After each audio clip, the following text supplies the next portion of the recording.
Homemade stock is more delicious and nutritious than probably anything you can buy, and it's practically free to make. Let me show you what I do. To a large pot, I'm adding all of the bones and leftover skin from my turkey. For this particular batch, I'm not going to add any vegetables, but I often do. Now, if you've been following along, you know that I saved all of my pan drippings in a container, and this is that container. The fat hardens on top, and then underneath are all these collagen-rich, gelatinous pan drippings. That is pure flavor, and all of that flavor is going into my stock. I added a couple of bay leaves, but I'm not adding any salt because the turkey was well seasoned when it was roasted, and all of those pan drippings have a lot of salt in them.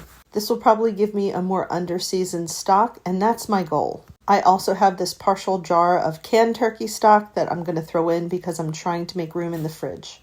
Then make sure that all of those ingredients get covered completely with water. Bring to boil, then reduce to simmer and lid it for at least 3 hours. This went a little closer to 4, and then I took the lid off, cut the heat, and let it sit until it stopped bubbling. Then I strained it through a cheesecloth lined sieve, and that'll filter out any of the solids.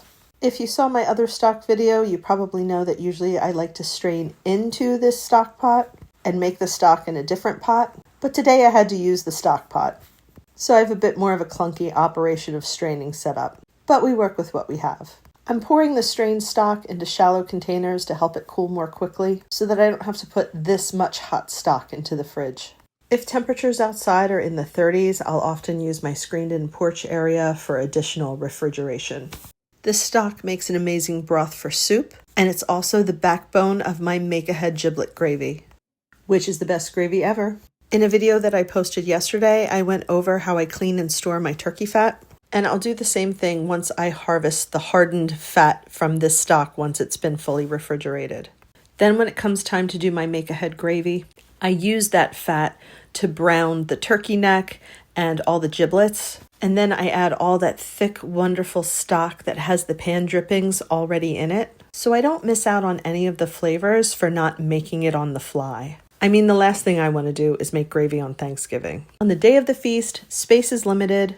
And making gravy ahead means I don't have to find a place for my 20-pound, 300-degree turkey and find space on the stove for the roasting pan. And then at the last minute, when everything has to be done and maybe guests are over, and if they are, they're definitely in the kitchen, I'm expected to pull off a damn magic trick and make a delicious sauce. No thanks. I prefer to stress less and make it the day before. It's one less thing to worry about. So I recommend making the turkey stock and keeping the turkey fat to use in your next turkey feast or any happy eating.